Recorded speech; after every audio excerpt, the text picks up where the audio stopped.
What's going on YouTube? It's your boy CamATL. Shout out to the DFS squad. Shout out to everybody watching this video right now. Drop a like down below because I already know you're gonna love it. Subscribe to the channel if you haven't already. Make sure you comment anything in the comment section to enter your name into the $50 giveaway that I do every single week on this channel because I love and appreciate you.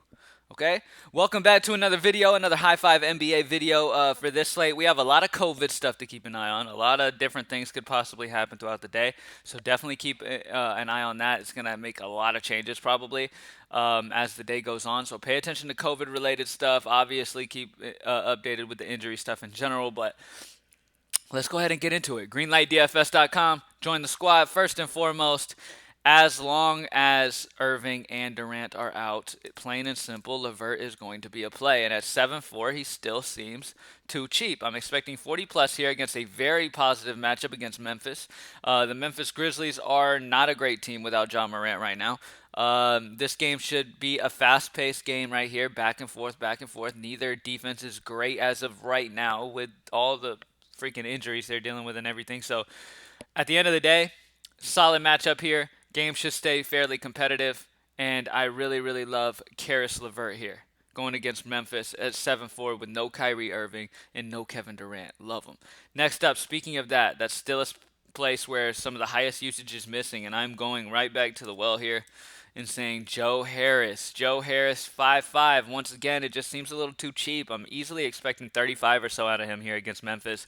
The best matchup on the floor for Brooklyn will be shooting guard versus them. So we're going to get some bet. I wish Joe Harris was starting, but it doesn't really matter if he's starting or not when you're playing minutes like that. He played 30 minutes last night. Now, these guys did play last night, so keep an eye on injuries or whatever. That, pay attention to all this stuff. But at the end of the day, with Kyrie and Durant still out, I really love Karis LeVert and Joe Harris, two really good guys to put in there. Also, Chiozza, Tyler Johnson, if he happens to be back, there's going to be some value there as well. So that's definitely, once again, where the value is going to be today. But Karis LeVert and Joe Harris are my two priorities from that game. All right. Now, next up at small forward, I'm going to go with Jason Tatum. Boston, because of COVID, Robert Williams tested positive. So because of that, there's a lot of big men missing for Boston today. A lot of them. Outside of Daniel Tyce, Jason Tatum, there's a lot of Boston bigs missing. Okay, now obviously keep an eye on the situation. If they decide that, oh, Boston can't play this game or whatever have you, then obviously you're not going to want to use Tatum. But until then, I haven't heard any news about that. So until then, I love Jason Tatum here in this matchup. Fantastic matchup already against Washington, and then you have all these bigs missing. Tatum's going to play a ton of minutes. He already has many plays, 35 to 40 minutes on average anyways. So you're going to get that out of him. I'm expecting a 50 bomb out of him against Washington here. It's a great matchup, and them missing all those bigs. I love Jason Tatum. Next up, power forward. Speaking of all those guys missing, and I just mentioned his name, Daniel Tyce. Tyce is going to benefit greatly here. He's expected starter at center. I really love him here. They're missing so many bigs here in Boston. Like I said, it's a great situation here. Tyce just played 28 minutes the other day against Miami. This is a very plus matchup against a Washington squad that just gave up almost 67 to Joel Embiid. Tyce is not Joel Embiid, but we don't need anything near 67 out of Tyce at that price at 4-3. So I love Tyce here at 4-3. He's one of the better values on the slate. At the center position, one team that has been nonstop giving it up to bigs is Houston. So Nikola Vucevic is who I'm going to go with. Now, pay attention to the Houston situation because if Christian Wood misses again, DeMarcus Cousins, in my opinion, is probably locked again. He does way too much. He's got way too high of a point per minute, fantasy point per minute production to not play him at 5-1. Okay, he's just too cheap. Now, pay attention to Christian Wood, though, because it all depends on Christian Wood. If Christian Wood is active and playing and starting, you don't want Cousins. If Christian Wood is out, you want Cousins. But for right now, I'm going to go Vucevic. I'm going to imagine as if Wood plays for now, and Vucevic going against Houston. Houston is the worst defense in the league versus bigs.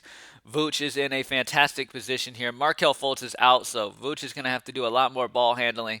I really love him here. He's also very, very consistent. His lowest output of the year so far is 35 DraftKings points. Obviously, that'll be lower than we want, but majority of the time, he has hit 5x or higher. He's damn near hit 5x or higher this price at 9K every single game so far this year almost. I mean, you've got 4 games that he didn't, and then 3 games where he dropped over 50, one over 47. So I really like him here in this one. I love him. I think he's dropping 45 or more. So I think 5x is pretty much your floor here against Houston in this fantastic matchup that's been giving it up to centers. Rashaan Holmes dropped over 48.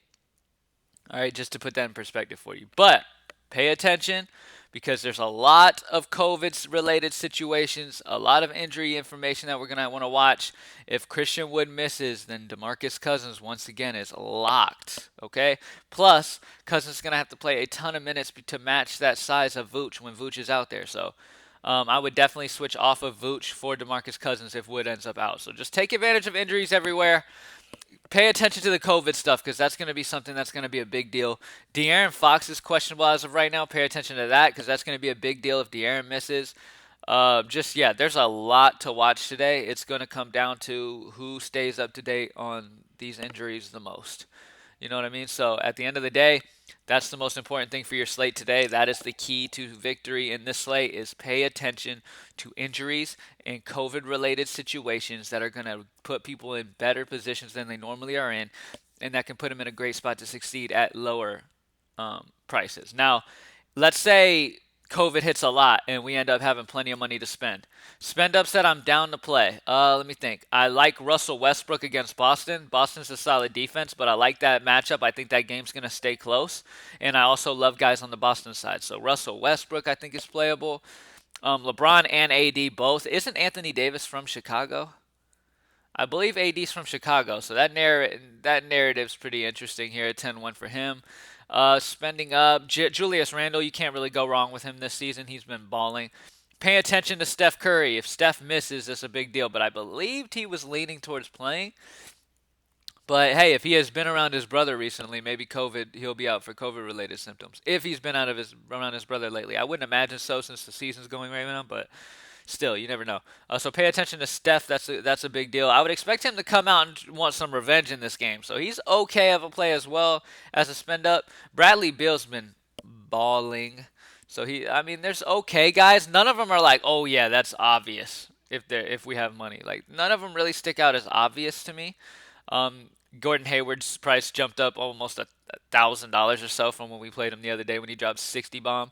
But yeah, so plain and simple, I'm imagining we're going to have a ton of value. Jason Tatum's one of my favorite point per dollar spend up guys. Outside of that, I love Vooch. I love Westbrook. Giannis, obviously, is always in play. I'm not too on Harden right now. I'm not playing much Harden at all right now. His price is too high for a guy who's got Wall and Cousins there now. Not too worried about that. LeBron and AD, you can make a point for either of them. So yeah, that's it, y'all. Thank you for joining me as always. Greenlightdfs.com. Join the squad, man. We won last night. Let's keep winning. Let's just keep doing our thing, man. All right, drop a like down below. Subscribe to the channel. Comment anything in the comment section to enter your name into the $50 giveaway I do every single week on this channel. Good luck tonight. Peace.